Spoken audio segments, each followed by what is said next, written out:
Controller settings. For those of you who have played the Halo Infinite beta already, the controller settings kind of seem like a big question mark, right?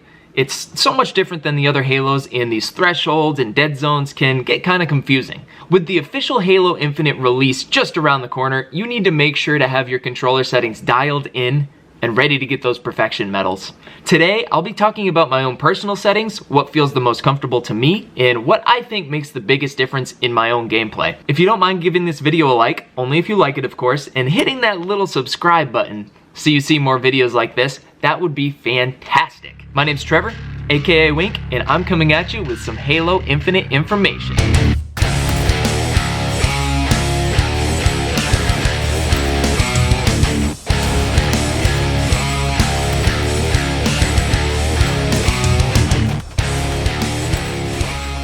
So, I tried keyboard and mouse for a bit, but it really just didn't feel right. I think Halo in general is meant to be played on controller. You know, it was born a controller shooter and arguably still plays better on a controller. Now, there are a lot of different settings that you can use, obviously, and if you're comfortable with it, then great, stick with it and keep slaying. But this is what I use and what I think makes the biggest difference in my own gameplay. You know, experiment around with it, figure out what works best for you, and just have fun with it. Halo Infinite has so many new settings that you can mess around with, and honestly, I think that it just changes the experience for the better. You know, it can be a little intimidating with all of these settings, but that's what we have to adapt to with the new shooters coming out. So the first thing that I want to talk about is button layout. Luckily, the classic controller layouts are still available, so if you're one of those bumper jumper guys, it's there. If you like the recon controls, you're kind of a weirdo, but it's there. But the most efficient for me is Legacy. The default controls may be good if you're a first-time Halo player, but for someone who has been playing Halo since 2001, I have to stick to the old school controls. You know, it's also worth noting that I play claw, so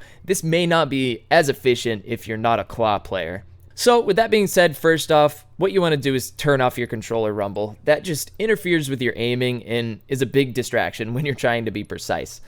And I'm not a fan of the left trigger to zoom. That just kind of feels weird in Halo. If you're used to that from other games, maybe you can mess around with it, but the only way that feels right zooming in for me is on the right thumbstick. You know, double scoping on a sniper just feels wrong on the left trigger, and I need grenades to be on the left trigger. So another big one for me is melee being on the right bumper, which I think is important for any control setting that you're using. Having melee anywhere else but the right bumper just feels a bit unintuitive, and the reason being is if you're using the right bumper, you'll likely be able to keep your thumb on the stick while accurately meleeing opponents. Lastly, I use the left bumper for all my equipment. It works really well when you're in a sticky situation and you need to grapple out of there or use the repulsor to throw a grenade back in an enemy. Now, remember, these are my settings, and old school Halo players are pretty adamant about the settings they've been using all these years, so everyone is going to be different. Alright, let's move on to another super important part of the controller scheme, and probably the most confusing.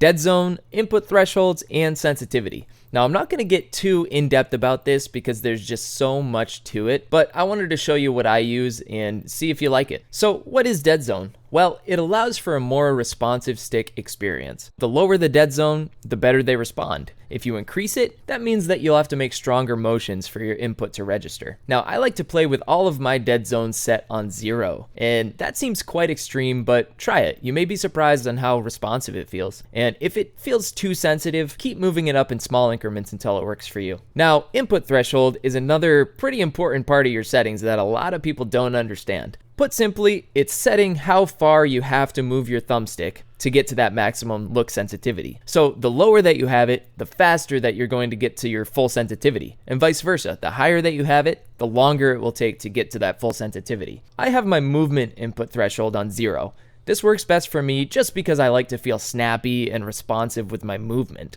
Now, my look threshold is on 13, and this allows me to make smaller, more precise aiming decisions from a longer distance, but if I'm in a close-range firefight, I'll really work the stick. That's what she said. So I can turn and make decisions faster. Which brings me to look sensitivity. I used to play the older Halos on a 10 sensitivity, which seemed so crazy, but Now that I have all these settings, I like to keep it a little bit lower. So first I have my look acceleration on 5. Anything lower just feels too slow and doesn't really allow you to make those quick decisions. Especially with the input threshold being a bit higher, having the acceleration on 5 doesn't make it feel too unresponsive, which is nice. I also have horizontal and vertical sensitivity set to 6.5, and I just found that this is a nice sweet spot of both quick decisions and control. So, like I said with the control settings, these are my preferred sensitivity settings, and everyone is different.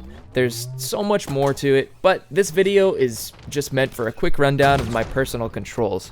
Try these out, mess around with them, and have fun with it. So that's it. If you have any questions about my controls, or just want to recommend different options, leave a comment below. Let me know what you think. See you guys on the next one. Peace!